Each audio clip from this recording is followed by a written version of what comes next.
Então é isso, galera. Boa noite. Estamos aqui em mais um maravilhoso encontro da comunidade Plano de Emergência. Hoje com um tema extremamente relevante, extremamente especial. O tema é facilitando o entendimento da síncope. PL, por que é que você escolheu esse tema? Primeiro, por conta da relevância. A gente sabe que a síncope é cerca de 1 a 3% dos casos que aparecem na emergência. Então, por exemplo, se em uma semana tu atender 200 pacientes, pelo menos 1 a 3% desses pacientes vão ter casos de síncope. Precisa saber conduzir. Outra coisa, é uma queixa que assusta muito o familiar, é uma queixa que assusta muito o paciente, né? A perda transitória da consciência é uma coisa que assusta demais. Então a gente tem que saber conduzir, tem que saber as características de cada síncope, tem que saber como estratificar risco, tem que saber como coletar uma história clínica, tem que saber quando é que a gente interna. Tudo isso hoje, eu te garanto que se você ficar até o final, você vai sair com total segurança nesse tema, tá? Só preciso que você preste atenção, só preciso que você colabore, contribuindo aí no chat quando for necessário, quando eu pedir. Beleza? Vamos nessa? Acelerar, ligar os motores. Vamos lá. Volta pro slide. Hoje o nosso tema facilitando a síncope. PL, como foi que tu dividiu a nossa aula de hoje? A nossa aula da comunidade Plano de Emergência. Eu dividi o seguinte. Primeiro, nós vamos falar de algumas informações básicas sobre esse tema. Algumas informações básicas sobre a síncope, tá? Depois, a gente vai falar sobre os tipos de síncope e de onde vem essa síncope. Nesse momento, a gente vai para um mapa mental. Então, já vou adiantar para vocês, ó. São 3 momentos para a aula. O primeiro momento é um slide. Depois eu vou dar uma pausa no slide, vou para o mapa mental. Depois a gente volta para o slide. PL, para que esse caqueado? Para você entender. Nada mais. Se eu não achasse que isso tinha necessidade, eu não tinha feito. Mas para a gente entender e ficar mais claro na cabeça, nós vamos ter esses 3 momentos. Vai ser rapidinho. Tu piscar o olho, acabou. Se tu piscar o olho, acabou. Então, deixa esse zap de lado e vamos cuidar aqui.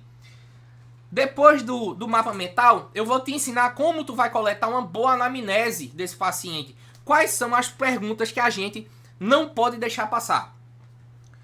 PL, eu sei e eu vi que a crise convulsiva ela é um diagnóstico diferencial da síncope. Por quê? Geralmente o paciente não chega em crise convulsiva, ele chega no estado pós-ictal e muitas vezes a família encontra ele desacordado. E aí tu não vai saber se foi uma síncope ou se foi uma crise convulsiva e o cara tá no pós-ictal. E aí eu vou te dar dicas, vou te falar achados que sugerem crise convulsiva.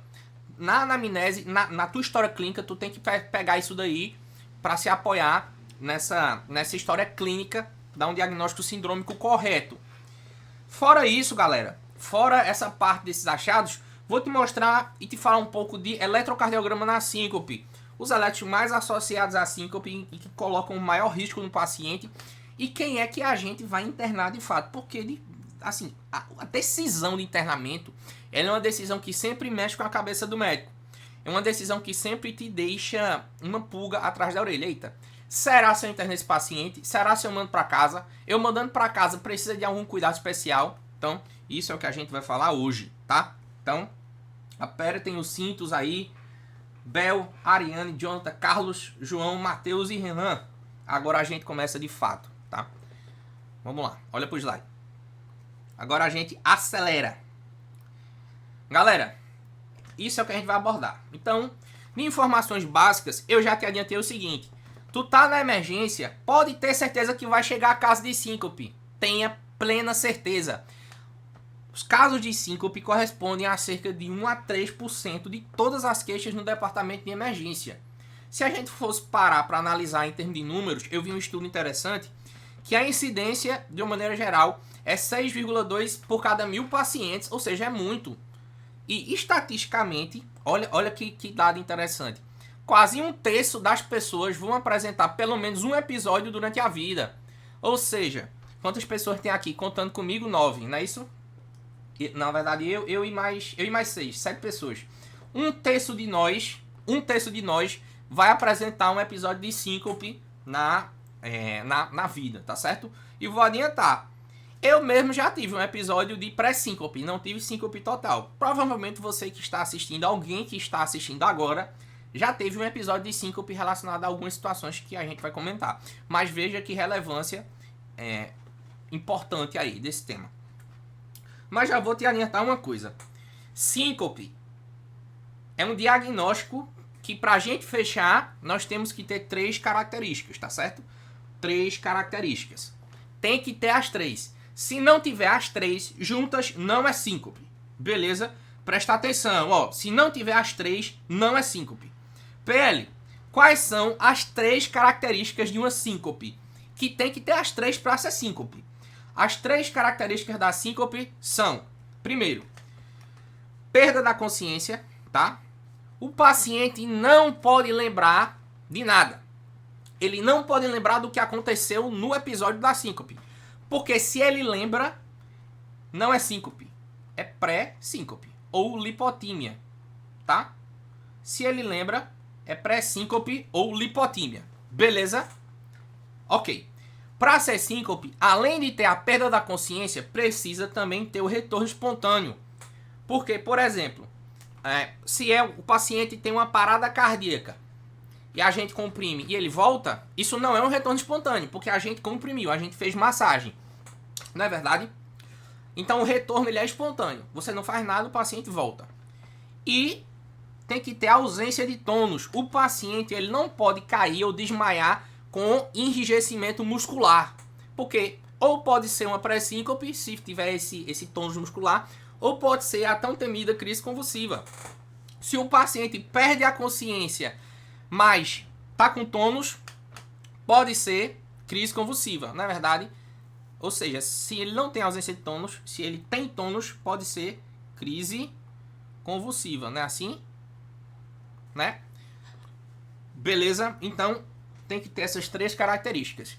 O paciente tem que ter a perda da consciência, ou seja, ele não lembra de nada. O paciente tem que retornar espontaneamente e tem que perder o tônus. Ele cai mole. Ele cai flácido.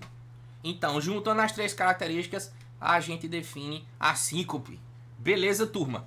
Aí eu pergunto para vocês se todo mundo entendeu a explicação das 3 características de síncope. Digite no chat OK. OK. Só para eu saber que você está comigo e para eu saber que você está antenado, ligado. Vai lá, só digita assim OK. Só isso, velho. Só isso. Bora. Tomar um gole d'água, viu? Bora. A gente vai construindo junto. A gente vai construindo junto aqui. Bora nessa. Vamos nessa, ó. Voltando pro slide, a gente já percebe o seguinte. Para a gente definir síncope, tem que ter as 3 características. Então, se você tem um paciente que não tem perda de consciência, pode ser uma pré-síncope. Ele tem ausência de tônus, ele tem retorno espontâneo, mas não perdeu a consciência, ele só desfaleceu, ele só ficou fraco. Pode ser uma pré-síncope. Ok, mas se ele desmaiou, não lembra de nada e manteve o tônus muscular durante o desmaio, teve movimento repetitivo, etc., crise convulsiva. E se o paciente não retornou espontaneamente, você teve que comprimir ele, era uma PCR, né? Não é verdade? Então tem que ter as 3 características. E aí, o primeiro passo é justamente essa abordagem. O primeiro passo é confirmar o caso de síncope. Ponto. Então a gente já consegue confirmar com essas 3 características. Beleza? Ok. Tu vai dizer, PL, entendi essas 3 características, entendi o que é síncope. Agora é o seguinte, agora é o momento em que a gente vai para o mapa mental, para diferenciar cada tipo desse. Talvez seja a parte mais importante da aula. Então se você está aqui, eu preciso que você preste total atenção, beleza? Por enquanto, vamos ficar olhando para mim, que eu vou organizar aqui o mapa mental em 1 minuto. Deixa eu interromper a gravação. Galera, apareceu a tela para vocês? Dá um sim para mim se apareceu a tela para vocês. Se apareceu já o nosso mapa mental aí. Dá um ok no chat só para eu ver. Que a gente já vai retomar a aula agora. Só preciso que você dê um ok. Beleza, então vamos nessa. Ó, galera, então os tipos de perda transitória da consciência são esses 4 principais. Como a gente estava conversando. Primeiro passo é a gente confirmar o caso de síncope, que tem aquelas 3 características. O segundo passo é saber de onde vem essa síncope, essa perda transitória da consciência. São 4 tipos, tá? Deixa eu tomar um gole d'água. São 4 tipos. A gente tem a hipotensão ortostática, o reflexo, né? A reflexa, síncope reflexa, que pode ser vasovagal ou do seio carotídeo, tá? Nós temos a síncope cardiogênica, tá? Nós temos o estado pós-ictal da crise convulsiva. Cada coisa dessa tem uma característica, que é agora que a gente vai desmembrar tudo isso. Então preste atenção.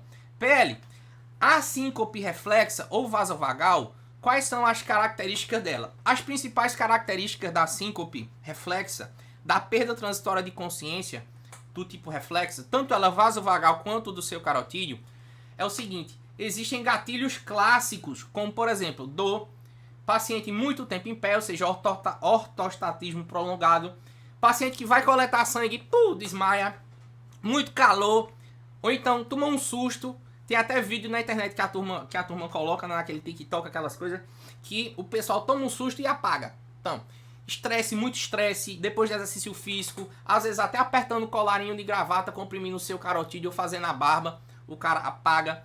Por exemplo, reflexo de tosse, micção, medo, dor, tudo isso, quando é uma síncope que tem um gatilho clássico, geralmente é uma síncope reflexa.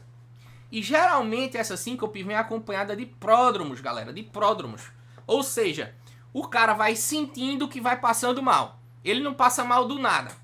Então, começa a ficar tonto, meio com dor de cabeça, começa a ficar enjoado, suando, a fraqueza nas pernas, e vai passando mal, esses pródromos vão acontecendo até ele apagar. Então não é do nada, tá certo? E muitas vezes esses pacientes têm isso várias vezes durante a vida. Então, muitas vezes os episódios vão ser repetidos. O paciente vai ter episódios prévios semelhantes. Acomete principalmente jovens. E a duração desse episódio geralmente é uma duração menor que 5 minutos, tá certo? Menor que 5 minutos, não dura muito tempo esse apagão, tá? E aí, essas são as características clássicas do principal tipo de síncope, que é a síncope reflexa. Tanto ela vasovagal ou do seu carotídeo. Aí tu vai me perguntar, PL, quando é um pós-ictal de uma crise convulsiva, como é, hein? Vou te falar agora. Galera, quando é um pós-ictal de uma crise convulsiva, o que a gente tem são algumas características. Primeiro que a duração é maior que 5 minutos. Então nós já temos essa primeira diferença. Dura um pouco mais do que essa síncope aqui reflexa, tá? Então ela dura um pouco mais. Esse pós-ictal. Beleza. Geralmente você tem um paciente que mantém os olhos abertos durante a crise e pode até desviar, principalmente de maneira horizontal, esse olho durante a crise. Ele abre o olho lá e desvia. Fica só a bola branca. Assusta muita gente, né? E quando o paciente acorda, ele tem um estado pós-ictal prolongado, ou seja, ele não acorda e já fica orientado. Ele fica desorientado no tempo, ele fica desorientado no espaço, ele fica desorientado em várias situações, tá? Ele fica bem desorientado. Fica meio fadigado, com dor muscular, com sono, tá? Isso acontece. E durante o episódio, PL, o que é que durante o episódio, ou o que é que me sugere essa crise? Primeiro, movimentos tônico-clônicos, principalmente. O paciente caiu com tônus e se batendo, é crise convulsiva até que prova o contrário. Mas outras coisas acontecem também, como liberação de urina e fezes, ou seja, a liberação esfincteriana. O paciente, ele se mija e faz cocô, tá? Involuntariamente. Assim como pode salivar muito durante a crise, ficar borbulhando, né? Aquela saliva, muita saliva, e pode até morder a língua, pode ter mordedura de língua, tá? Desvio de cabeça durante a crise. E se o paciente tem um TCE prévio associado, por exemplo, o cara bateu com a cabeça há 10 dias atrás, há 7 dias, e fez esse episódio, tem a chance maior ainda de ser crise convulsiva. Então veja que na história clínica, se você tem alguém que presenciou... Ei, presta atenção! Ó, se você tem alguém que presenciou o evento, você tem a faca e o queijo na mão para saber que evento foi esse. Ruim é quando o paciente chega e você não presenciou o evento, nem teve ninguém que presenciou o evento, tá? Mas com essas características, principalmente essa daqui e algumas características da crise e pós-crise, você tem como diferenciar. Então, essas duas abordagens já são duas abordagens que a gente tem que ter na cabeça. Beleza? Tranquilo. Esse é o principal diagnóstico diferencial, que é o pós-ictal da crise convulsiva. E essa é o principal tipo de síncope. Tem que saber de cor e saltear isso daqui, galera. Tem que saber. Assim como tem que saber as outras características também, que a gente vai falar agora. Vou só tomar um gole d'água e respirar por 2 segundos. Pronto, passou 2 segundos. Bora, cuida. Olha, galera, perda transitória da consciência continuando, nós temos mais 2 tipos. Cardiogênica e hipotensão ortostática. O que é que eu tenho para falar sobre isso daqui? Primeiro, vamos para a cardiogênica. A cardiogênica é uma bronca. Por quê? Síncope cardiogênica é relacionada a uma alta mortalidade, é um alto risco de morte súbita, na verdade. Então, o que é que a gente precisa saber de uma síncope cardiogênica? Primeiro, já vou começar por aqui, ó, por essa característica. A gente sempre deve internar uma síncope cardiogênica. E eu vou te dizer quando é que é uma síncope cardiogênica. Do ponto de vista clínico, você tem um paciente que ou faz uma BRAD ou um ataque à arritmia que gera um baixo débito cardíaco. Quando gera esse baixo débito cardíaco, o paciente apaga. E geralmente isso ocorre quando, PL? Geralmente ocorre durante o exercício, ou o paciente está sentado ou deitado. Ou seja, não é uma síncope que ocorre naquelas mudanças de decúbito. Não. Ei, atenção, ó, é uma síncope que geralmente acontece com o paciente fazendo exercício ou sentado ou deitado. E é do tipo que, PL? Liga, desliga. O que é isso? O cara não sente que vai apagar, não, geralmente. Ele não sente, ele não fica nauseado, ele não fica com dor de cabeça, ele não fica tonto, ele não fica com as pernas fracas suando, que nem fica lá na síncope reflexa, não. Aqui é o seguinte, apagou, meu amigo. Voltou. Ele tanto apaga rápido quanto volta rápido. É liga, desliga. Sem pródromos, galera. Sem pródromos. E quando tem pródromo, quiçá ele vai ter uma palpitação antes de apagar. Mas geralmente não tem pródromo. Agora aqui tem que estar muito ligado. Por quê? Porque uma síncope dessa, que o paciente tem do nada, que não avisa nada, que não tem pródromo, é muito associada a trauma, a queda, algumas medicações que alargam QT, doença cardíaca estrutural. O paciente pode ter uma fratura. Imagina esse paciente sendo um caminhoneiro. Rapaz, ele tem uma síncope dessa, já era, né? Então, a profissão ela é muito importante quando a gente está avaliando os casos de síncope também, tá? Porque, por exemplo, se for uma síncope reflexa, essa daqui, como tem pródromos, que a gente falou, como é uma síncope que tem pródromos, às vezes o cara tá dirigindo, dá tempo ele parar o carro no acostamento rápido para ver o que é que tá acontecendo. Aqui não, galera. Aqui não tem tempo de parar, não. Aqui é rápido. Apaga rápido e volta rápido. Beleza?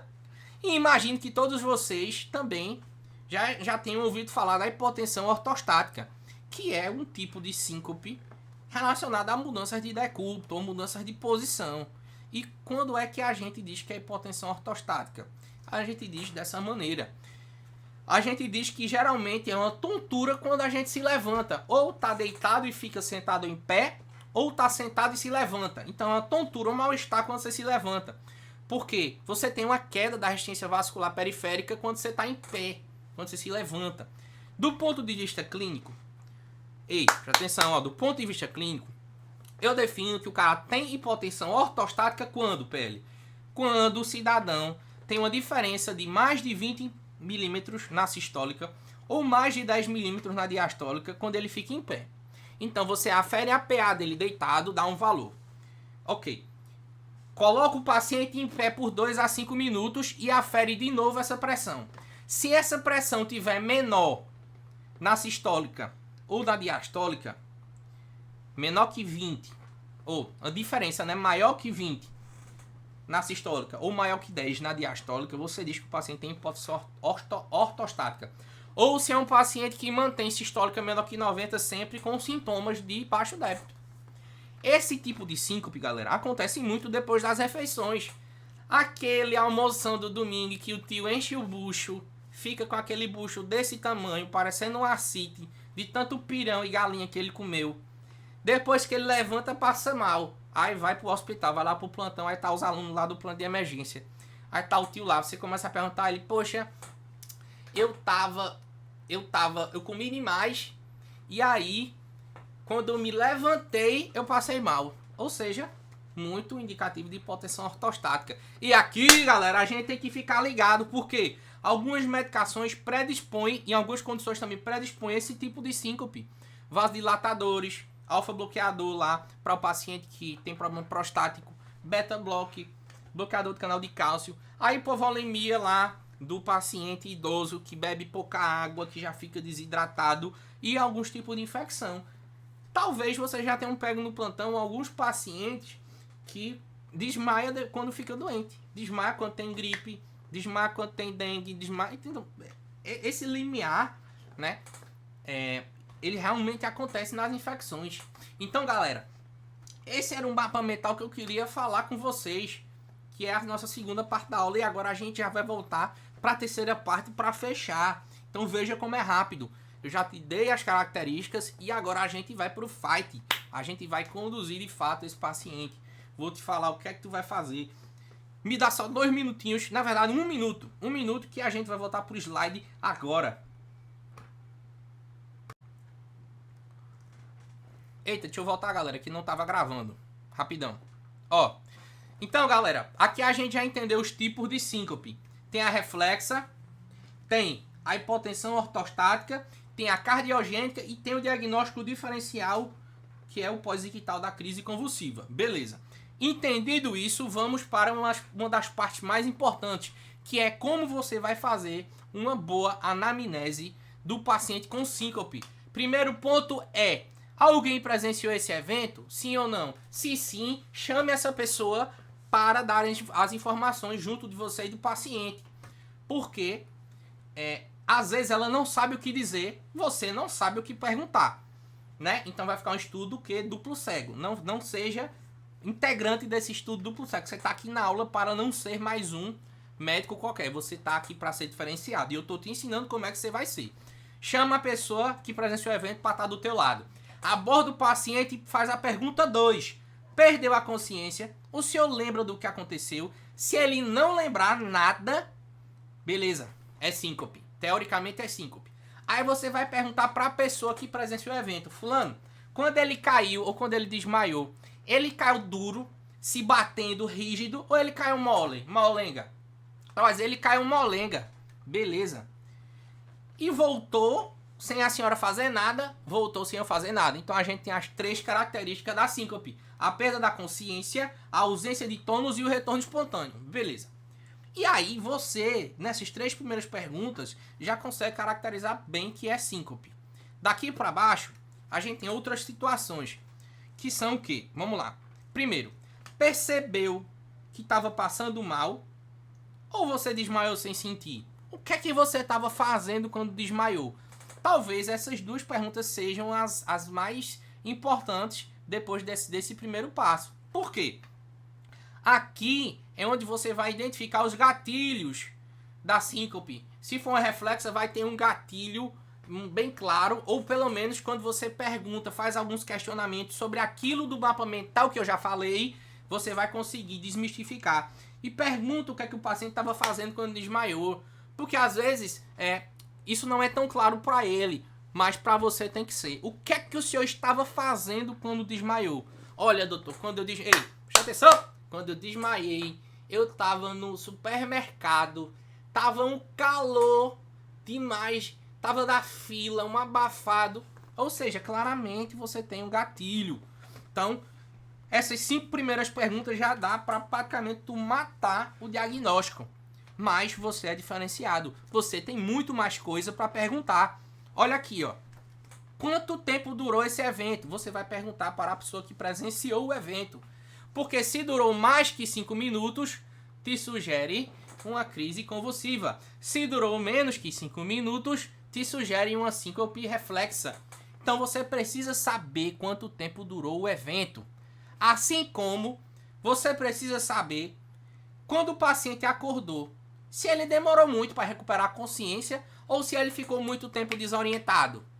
Porque se ele ficou muito tempo desorientado, pode ser um pós-ictal de uma crise convulsiva. Se ele se recuperou relativamente rápido e orientado, provavelmente foi uma síncope reflexa. Pergunta para o paciente se estava sentado ou deitado quando aconteceu isso. Síncopes que ocorrem com o paciente sentado ou deitado tem um risco maior de ser cardiogênico.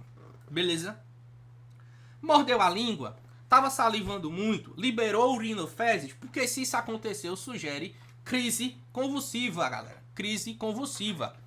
E aí você vai perguntar outras coisas. Você já teve antes esse episódio? Isso é recorrente? O senhor utiliza alguma medicação? Porque nós vimos que algumas medicações predispõem a síncope por hipotensão ortostática. Alfa-block, beta-block, etc, galera. O senhor usa alguma medicação? Ou utilizou alguma substância ilícita nas últimas 24, 48 horas? Tem alguma doença cardiovascular? Porque se tem doença cardiovascular ou morte súbita na família, isso aumenta o risco de você ter um caso de síncope cardiogênica. Galera, isso aqui é o supra-sumo para vocês. 14 perguntas para fechar. Está no grupão, eu joguei no grupão, eu joguei no grupo da comunidade, eu joguei no aplicativo da comunidade. É só pegar e utilizar, praticar. É isso que vocês precisam, praticar. Pratica esse negócio, velho. Acrescenta outra pergunta, faz do teu jeito. Galera, todo mundo entendeu essa parte da anamnese? Eu quero que você fale comigo se você entendeu. Digite aqui no chat e diga assim, entendi, PL, se você entendeu. E se você tem alguma dúvida, diga a dúvida que você tem, que a gente tira agora. Você entendeu? Vocês entenderam, galera? Galerinha que tá aí, ó. Deixa eu ver quem é que tá. Ariane, Carlos, Guilherme, Jonathan, Matheus, Natalina e Renan. Deu pra entender, galera? Tranquilidade. É isso, tá? Beleza. Então a gente já diferenciou os casos de síncope, viu os tipos, coletou uma boa anamnese. Tranquilo, beleza. E agora, PL, o que faremos nós? O que faremos nós? O que faremos nós é o seguinte. Ó, vamos lá. Próximo passo da nossa abordagem. Sim, relembrando aqui, né, galera? Só recapitulando. Ó, achados que sugerem crise convulsiva. Uma duração maior que 5 minutos. Movimentos tônico-clônicos, paciente que morde a língua durante o evento, que sangra, saliva de maneira excessiva, desvia os olhos, mantém os olhos abertos durante a crise, faz liberação esfincteriana, né, de urina e fezes ou fezes, não é comum isso na síncope, né, aí pode ter esse desvio de cabeça, o estado pós-ictal prolongado, tá? Ou seja, ele passa muito tempo desorientado quando acorda, meio fadigado, confuso, não sabe onde está, não sabe que dia é hoje, não sabe nada direito. Só sabe o nome dele. E galera, fica plus. Ficou em dúvida se é crise convulsiva ou se é síncope? Faz gasometria arterial, vê o lactato e também dose enzima muscular, CKMM ou CPK, tá? CPK3. É sinônimo, tá? CPKMM ou CPK3. Certo?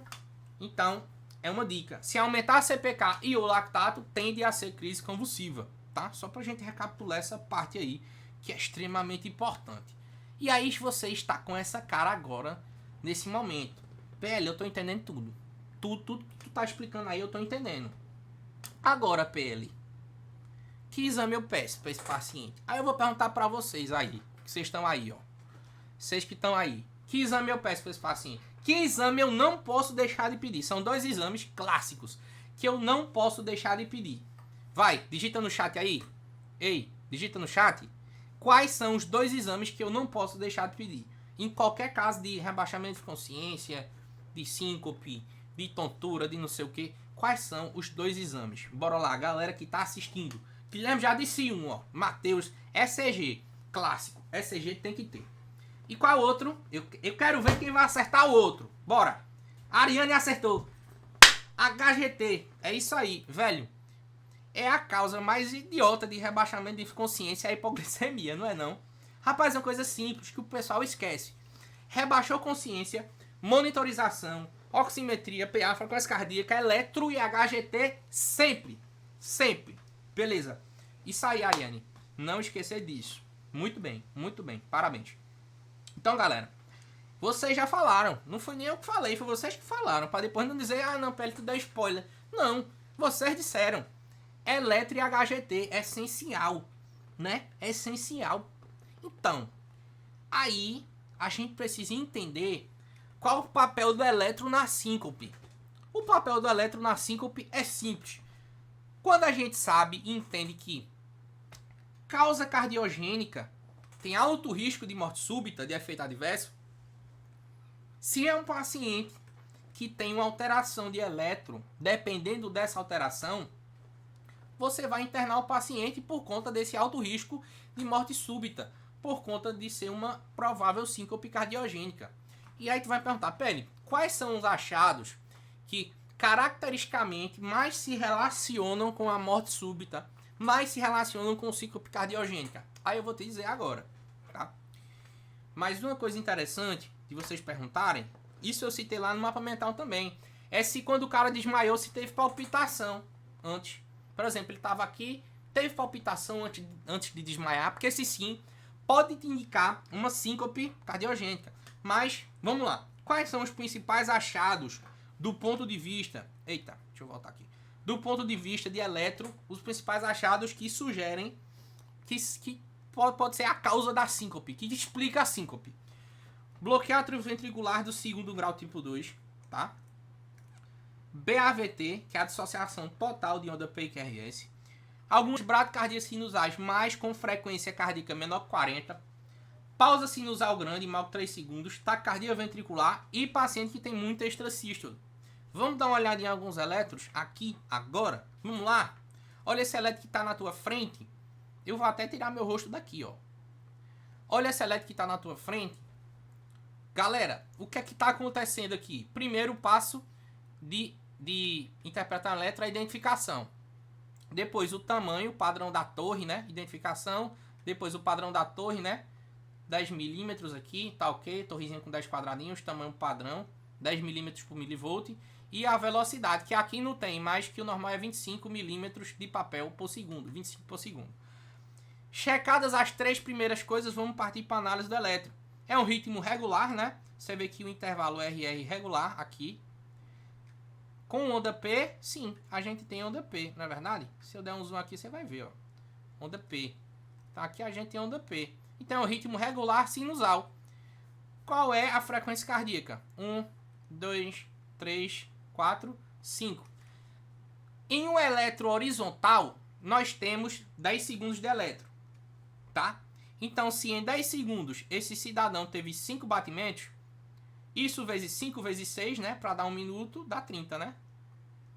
Então, a frequência cardíaca dele é 30. Ou seja, é uma bradicardia sinusal. É uma bradicardia sinusal. Beleza? Esse eletro justifica uma síncope? Justifica sim. Vamos para o próximo. Próximo eletro. Primeiro você checa a identificação. Depois você checa o padrão da torre, né? Aqui, que tá padrão, 10 quadradinhos. Ok. Depois checa a velocidade, 25 milímetros de papel por segundo. Checou as três coisas, tá tudo ok? Tá, vamos partir para a análise do eletro. O que é que tem nesse eletro aqui? O que é que tem é o seguinte. É um paciente que parece que tem um ritmo irregular a princípio. Mas quando você vê esse ritmo, ele é irregular às custas de 2 batimentos seguidos, né, sempre coladinhos e espaços maiores. Mas de uma maneira geral, nós podemos dizer que esse ritmo é irregular, certo? Então é o ritmo irregular. Ritmo irregular. E aí pergunto eu, tem onda P? Vai dizer, tem PL. Tem onda P sim, que eu tô vendo? Tem mesmo. Aqui, ó, onda P, onda P, onda P, onda P, onda P, onda P. E o que é que tá acontecendo? Onda P conduziu o QRS. Onda P conduziu o QRS. Onda P bloqueada. Beleza. Onda P conduziu o QRS. Onda P conduziu o QRS. Onda T, né? Onda P bloqueada. Então, você tem vários bloqueios de onda P. Essa P aqui foi bloqueada. Essa P aqui foi bloqueada. Essa P aqui foi bloqueada. Essa P aqui foi bloqueada. Então é um bloqueio avançado. Várias ondas P bloqueadas. Isso também justifica a síncope. Isso é um BAV. Isso é um BAV de segundo grau, tipo 2. Certo? Beleza? Tranquilo. Vamos lá. Mais. Olha esse ritmo. Isso é uma taquicardia de QRS largo. Isso é uma taquicardia ventricular. Eu não preciso nem falar para vocês que o QRS está largo, né? Por quê? Você tem um QRS que começa aqui. Eita. Começa aqui e termina aqui, né? É o QRS negativo. O QRS é esse pedacinho aqui, ó. Daqui até aqui. Isso é o QRS. E aqui é onda T. Então, QRS, onda T. QRS, onda T. Certo? Aqui, ó. QRS, onda T. Beleza? Onda Tzinha coladinha aqui é o QRS. Daqui até aqui, ó. Beleza. Isso é uma taquicardia ventricular. Também justifica a síncope, galera. Isso daqui, o que é? Isso daqui, o que é? Alguém sabe o que é isso aí? Digita no chat. Você que tá vendo essa imagem aqui agora, vocês sabem o que é isso daí? Digita no chat se você sabe. Deixa eu ver quem é que tá aqui, ó. Ariane, Carlos, Guilherme, Jonathan e Renan. Você sabe o que é isso daqui? Bora, galera, bora, galera, bora! O que é isso daí? O que você acha que é? Parou e voltou. Olha, Guilherme, foi uma boa, viu? Literalmente isso. É uma pausa sinusal. Rapaz, se eu te entregar um eletro desse e não dar contexto nenhum, eu diria isso também. Oxê, o cara parou e voltou. Né? Fez uma sistolia braba aí. Rapaz, quando eu li o artigo desse cara, diga aí que o cara fez uma pausa sinusal aqui. Essa sistolia por 6 segundos, velho. Diga aí. Né? Então, isso daí também justifica essa síncope do cara, né? Beleza? E aqui? O que é isso daqui? Primeiro passo, identificação. Depois, a torre, que aqui não tem, né? Que eu não vi. Nem o tamanho, né, do traçado. Depois a velocidade. Chega com as 3 coisas, vamos para o ritmo. Ritmo regular é regular, né? É um ritmo que vem em pares. Vem um batimento de um jeito e vem outro batimento largo. Ou seja, é um batimento normal e um extrasístole, né? Um batimento normal e um extrasístole. Um batimento normal e um extrasístole ventricular, porque tem um QRS largo. Então, isso é um bisgeminismo. Isso também justifica a síncope, tá? Beleza, turma? Tranquilidade.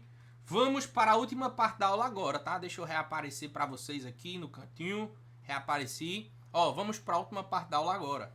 A parte onde a gente trilha a decisão terapêutica. Beleza? Ó, vamos lá. Olha pro slide de novo. PL, quem é que eu interno? Quem é que eu não interno? O que é que eu faço? Vou te dizer agora. Tratamento para síncope reflexa na emergência não tem muito o que fazer. É só orientações. Ponto. Quem é que você tem que se preocupar mais? Você se preocupa mais com pacientes que têm alto risco de morte súbita. Então você vai internar todo mundo que tem alto risco de morte súbita. E existem várias formas de você saber quem tem alto risco de morte súbita, tá? Então o primeiro ponto é, toda síncope que lá naquelas características do mapa mental você caracterizou como cardiogênica, toda síncope como essa você vai internar. Ponto final. Certo? Outra coisa é o seguinte. Veja. Se a gente tem um paciente que está passando mal, que está com todos esses sintomas, e você está monitorizando ele, e o ritmo dele está sinusal, você pode excluir causa cardiogênica. Ou seja, o paciente ele desmaiou na tua frente monitorizado. Ele passou mal, não sei o que, ele está monitorizado. Você está vendo o traçado dele. O traçado é o mesmo. Se o evento acontece na vigência de um ritmo sinusal, provavelmente não é cardíaco, né, galera? Provavelmente não é cardíaco. É uma coisa interessante da gente ressaltar, tá? PL, tô na dúvida. Coloquei aquelas características. Presta atenção! Ó. Vi as características. Tô em dúvida. E aí, eu interno ou não? Vou te dar a manha do gato agora. É o seguinte. Tem 2 scores que são validados pra gente definir internamento ou não. Pra que auxiliam a gente. Um é o São Francisco, o outro é o score canadense. Pode se apoiar em qualquer um dos dois para esses casos de dúvida aí se é cardiogênico ou não, tá? Então, lembrar que você caracterizou clinicamente, fez as perguntas, conhece as características de cada síncope, fez o eletro para você decidir. Se mesmo assim você ainda não... Pô, tá difícil. Bota no score. PL, que score é esse? Como é que a gente faz esse score? Primeiro, tem um São Francisco e tem um score canadense. Vamos lá. Essa é a última parte da aula. Se concentre que já vai acabar. São Francisco é um score em que qualquer característica dele já coloca o paciente como alto risco, como risco relevante. Então, tem qualquer característica como essa, tem que internar. Quais são as características? Simples. Paciente com insuficiência cardíaca congestiva, hematócrito menor que 30%, qualquer alteração anormal de ritmo, principalmente daquelas que a gente já comentou, dispneia, shortness of breath, history, é como se fosse respiração curta, né? Falta de ar, tudo isso. E pressão sistólica menor que 90. Então, qualquer característica dessa nos coloca como nos indica que é um paciente com alto risco de morte súbita. Uma característica dessa já interna o paciente. Beleza? Esse é bom que é simples, né? Não tem muito mistério. Beleza. E aí na tua evolução, para você se respaldar, você pode colocar assim. Olha para mim, ó. São Francisco, score de São Francisco, não pontuou nada e tal, isso o que? HD. Síncope com baixo risco de morte súbita. Ou síncope com baixo risco de morte súbita. Expressa na tua anamnese que tu utilizou esse score, se tu utilizar, assim como o outro, que é o canadense, tá? Então, o canadense já é bem mais complexo, já tem bem mais coisa. Se é um paciente bucha, usa o canadense. Perde um tempinho, mas é melhor. Vamos lá. O canadense é por pontuação. Ele vai de menos 3 a mais 11, certo? Vamos lá, e eu vou te explicar como é que você vai fazer. São 3 pontos principais. A evolução clínica, as investigações dos exames lá e o diagnóstico que teve da síncope no departamento de emergência. Vamos lá. Predisposição à síncope vasovagal, a sintomas vasovagais. Sudorese, náusea, vômito, dor de cabeça, mal-estar, fraqueza. Pontua negativo. Por quê? Porque fala contra o internamento. Causas vasovagais são benignas. História de doença cardíaca, pontua 1. Hipotensão com sistólica menor que 90 ou hipertensão com sistólica maior que 180, pontua 2. Na parte das investigações dos exames, troponina elevada maior do que a referência, pontua 2, tá? Qualquer elevação de troponina maior do que a referência, pontua 2. Eixo anormal do eletro, né? Ou desviado para a direita ou para a esquerda. QRS largo, ou seja, com bloqueio. E intervalo QT grande, ou seja, aquela onda T muito afastada do QRS, já perto da onda P, tá? Em comparação ao QRS. No departamento de emergência, se você conseguiu definir uma síncope como vasovagal, isso pontua contra o internamento. Mas se do ponto de vista de característica é síncope cardiogênica, daquelas características que a gente falou no mapa mental, pontua a favor do internamento. PL. Quando um paciente é médio risco, quando é alto risco? É o seguinte, de 1 a 3 é médio risco. Daqui para baixo, né? Daqui 0, menos 1, menos 2 é baixo risco. E maior que 3 é alto risco. Alto risco não precisa nem falar se vai internar ou não. Alto risco interna, uma pontuação maior que 3, ou seja, a partir de 4 já interna. 1 a 3, você tem que definir e decidir em conjunto com o especialista, com o cardio, com as características clínicas para saber se vale a pena internar o cara. Por quê? Se é um paciente médio risco, que tu interna ele, tá? Ele pode fazer uma investigação com Holter, né? Ele pode fazer uma investigação num centro de referência, principalmente se esses casos de síncope ficarem sendo recorrentes, tá? Então, basicamente é isso. Um médio risco é o que deixa a gente em cima do muro, infelizmente. Não existe um consenso de fato de dizer assim, médio risco tem que internar. Não, você vai pesar o risco-benefício e vai pesar as características da síncope. Então, são esses dois scores, o São Francisco e o canadense. Qualquer um dos dois serve. PL, eu não sei calcular isso não. Usa o São Francisco então, abençoado. Por quê? É fácil. Abre da internet, tem no MD Calc, tem no Google. Abre isso daqui, qualquer característica dessa já te pontua alto risco e tu usa ele, então, já que é o mais fácil. Se é um paciente mais complexo, usa o canadense. Tu tem um respaldo maior, tá? Por quê? Porque avalia mais características. Tranquilamente. Agora, sei que você está com essa cara, falando assim, poxa, pele, agora tudo faz sentido, né? É verdade. Não é verdade, turma? Galera, muito obrigado pela presença de todos, né, que estão aqui. Muito obrigado pela atenção. Muito obrigado por ter interagido aqui no chat. Vocês são fera demais, né? Eu sou meio maluquinho assim, meio enérgico, mas é meu jeito, né? É meu jeito de ensinar. E que bom que vocês participam, né? Porque nada disso seria possível se vocês não estivessem aqui, nesse momento, disponibilizando uma hora do seu dia para aprender um pouco mais e tratar melhor os nossos pacientes. Vocês são dignos de toda honra e são dignos de todo o reconhecimento profissional. Porque não é todo mundo que tem a coragem e a disposição de se sacrificar em prol de ajudar um terceiro. Porque a gente sabe que medicina é sacerdócio e realmente é verdade. Você se sacrifica estudando para ajudar outras pessoas que você nem conhece, né? E parabéns por vocês que estão aqui, tá? Se cuidem, contem comigo. Hoje já tá na comunidade, já vai ter aula disponível, tá? Junto do mapa mental e do slide. Então, vamos estudar, galera. Vamos pra cima, beleza? Então, um beijo no coração de vocês. Valeu, Ariane, Carlos, Guilherme, Jonathan e Renan. Beijo no coração. Se cuidem.